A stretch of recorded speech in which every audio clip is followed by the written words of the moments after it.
বাংলাদেশের প্রধানমন্ত্রী মিস্টার তারেক রহমানের সাথে বাংলাদেশে ভারতীয় হাই কমিশনার মিস্টার দীনেশ ত্রিবেদীর বৈঠক হয়েছে।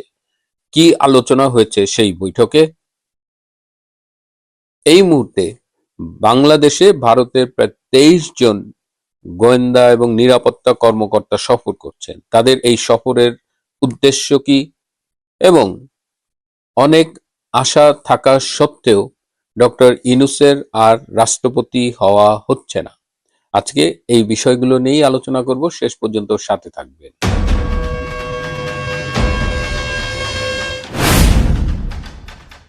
শুরু করি ডক্টর ইউনূসকে নিয়ে। তার অবস্থা দেখে সেই আব্বাস উদ্দিনের সেই গানটার কথা মনে পড়ছে, ফান্দে পড়িয়া বগায় কান্দে রে। কথা ছিল 2030 সাল পর্যন্ত প্রধান উপদেষ্টা থাকবেন, তারপরে নির্বাচিত সরকার এলে তিনি আমৃত্যু রাষ্ট্রপতি থাকবেন। কিন্তু বাইডেনের পরাজয় কিংবা বাইডেনের দলের পরাজয়, বিশ্বব্যাপী যুদ্ধ, বাণিজ্য নিয়ে জটিলতা, সবকিছু মিলে এমন একটা গুবলেট অবস্থার সৃষ্টি হলো যে বাংলাদেশে ডক্টর ইউনূসের ক্ষমতায় থাকাটা ঝুঁকিপূর্ণ হয়ে গেল। সেই যে রিসেট বাটন চেপে মুক্তিযুদ্ধের ইতিহাস মুছে ফেলা কিংবা শেখ হাসিনার চ্যাপ্টার ক্লোজড বলা, ডক্টর ইউনূসের সামনে তখন ছিল প্ল্যান বি। প্ল্যান বি হলো তারেক রহমান প্রধানমন্ত্রী হলে তাকে রাষ্ট্রপতি করা হবে। এতদিনে নিশ্চয়ই আমরা বুঝে গেছি যে এই যাত্রায় ডক্টর ইউনূসের আর রাষ্ট্রপতি হওয়া হচ্ছে না। তাহলে কি প্ল্যান সি? প্ল্যান সি ছিল যে বাংলাদেশ ডক্টর ইউনূসের নাম জাতিসংঘের মহাসচিব প্রার্থী হিসেবে প্রস্তাব করবে এবং তাকে এই পদে জিতিয়ে আনার দায়িত্ব বাংলাদেশের। এই লক্ষ্যে তার যে ইন্টারন্যাশনাল লেভেলের লবিং সেগুলো তো ছিলই, এর পাশাপাশি প্রচুর অর্থ খরচ করে তিনি একটি লবিস্ট ফার্ম নিয়োগ করেছিলেন। কিন্তু যখন জাতিসংঘ মহাসচিবের ক্যান্ডিডেটদের তালিকা প্রকাশিত হলো, তখন দেখা গেল যে সেখানে বিশ্ব বাটপার ডক্টর ইউনূসের নাম নেই। এতে প্রচন্ড ক্ষুব্ধ হয়ে ডক্টর ইউনূস এই লবিস্ট ফার্মের কাছে টাকা ফেরত চেয়েছিলেন। লবিস্ট ফার্ম তখন বলেছে বেশি বাড়াবাড়ি করলে সবকিছু পাশ করে দেবে। সেই যে নিউ ইয়র্কে ক্লিন্টনের সামনে তিনি মেটিকুলাস ডিজাইনের কথা বলেছিলেন, সেই মিটিংয়ে তিনি আরো অনেক গোপন কথা, অনেক স্বীকারোক্তি দিয়েছিলেন। তার মধ্যে মধ্যপ্রাচ্যের কয়েকটি সংগঠনের নামও বলেছিলেন। এই সব কিছুর রেকর্ড একটি এজেন্সির কাছে আছে। সব মিলে আমি বলেছিলাম 2-3 দিন আগে, বুকে ব্যথা নিয়ে, চোখে জল নিয়ে তিনি ঢাকার একটি হাসপাতালে ভর্তি হয়েছিলেন। তো এই হলো ডক্টর ইউনূসের পরিণতি। তো ডক্টর ইউনূসের এই বিপর্যয়ে দেখলাম অনেকেই খুব মজা পাচ্ছে। আবার পত্রিকায় দেখলাম গতকাল রয়ের প্রধান মিস্টার পরাগ জৈন সহ 4 জন এসেছে, তার আগে 3 জন এসেছিল এবং আজকে আরো 16 জন এসেছে, মোট 23 জনের টিম। এরা বাংলাদেশের ডিজিএফ এর আমন্ত্রণে এসেছে এবং এই টিম বাংলাদেশ, মিয়ানমার, ভারতের 12টি খুব স্পর্শকাতর স্পট ভিজিট করবে।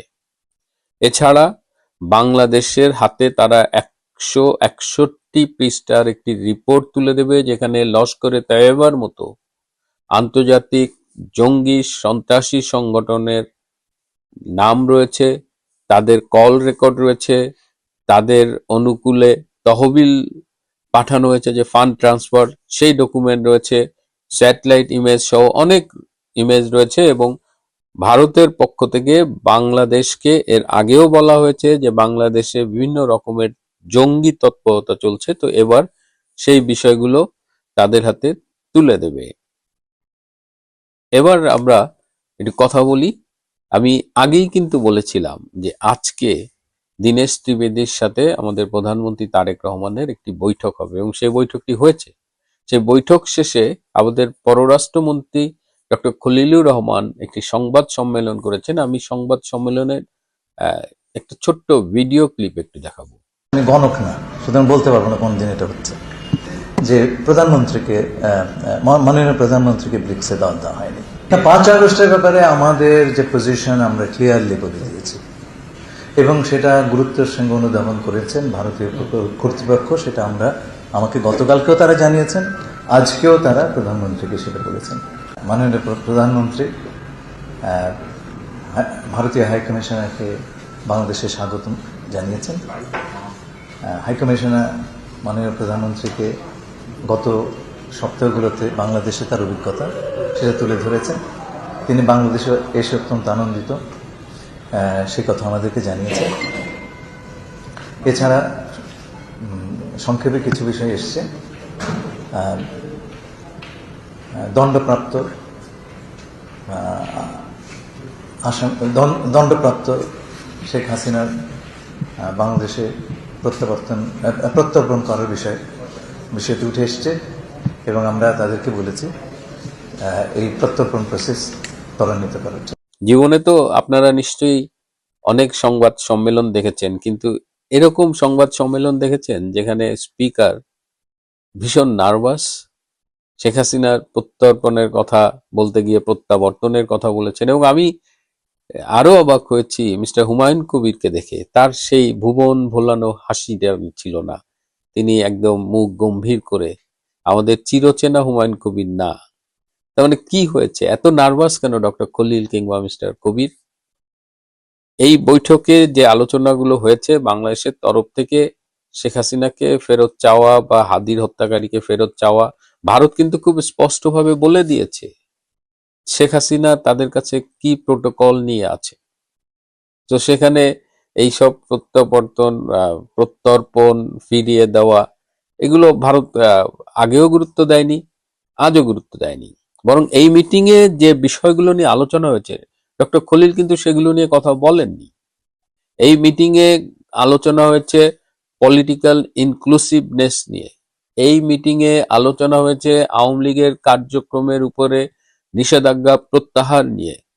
এই মিটিং এ আলোচনা হয়েছে বাংলাদেশের গণতান্ত্রিক অবস্থা নিয়ে। এবং সবশেষে তারেক রহমানকে বিমস্টেকের চেয়ারম্যান হিসেবে আগামী সেপ্টেম্বর 12 এবং 13 তারিখে যে ব্রিক্সের সম্মেলন হবে ভারতে, সেখানে যাবার জন্য অনুরোধ করা হয়েছে। আমার সূত্র নিশ্চিত করছে যে তারেক রহমান ব্রিক্স সম্মেলনে যোগ দিচ্ছেন আগামী মাসে 12-13 তারিখের যে সম্মেলন। এদিকে তারেক রহমান যেন ব্রিক্সের এই সম্মেলনে ভারতে না যান, সেটি ঠেকানোর জন্য বাংলাদেশে যেসব পাকিস্তানি গোয়েন্দা সংস্থা আইএস এর পেইড এজেন্টরা আছে এবং মিডিয়ায় যে গ্যাং অফ 4 আছে, এই গ্যাং অফ 4 আপনারা নিশ্চয়ই চেনেন। তাদের দুজনের অফিস পুড়িয়ে দিয়েছিল তৌহিদি জনতা। আরেকজন সেই অফিসে দেখতে গিয়ে মানুষের হাতে হেনস্থা হয়েছিলেন।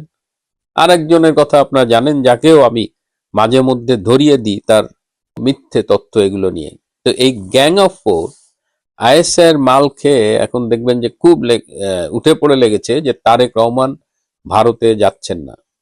কিন্তু পররাষ্ট্র মন্ত্রণালয়ের একটি সূত্র আমাকে নিশ্চিত করেছে যে তারেক রহমানের অফিস থেকে তার আসন্ন সম্ভাব্য ভারত সফর নিয়ে প্রয়োজনীয় ডকুমেন্টগুলো রেডি করতে বলেছেন এবং পররাষ্ট্র মন্ত্রণালয় সেই লক্ষ্যে কাজ করছে। সো এখন পর্যন্ত যে তথ্য, তাতে তারেক রহমান যাচ্ছেন। কিন্তু আমি আগেও বলেছি যে তারেক রহমান গেলে লাভ, না গেলে আরো লাভ। এবং যাকে বলে মাইনকার চিপা, তারেক রহমান এমন চিপায় পড়ছে যে তার এখন ভারতে যাওয়া উচিত। কারণ সার্জিও গোর পর্যন্ত তাকে বলে গেছে ভারতে যেতে, আবার ভারত থেকে বলা হয়েছে।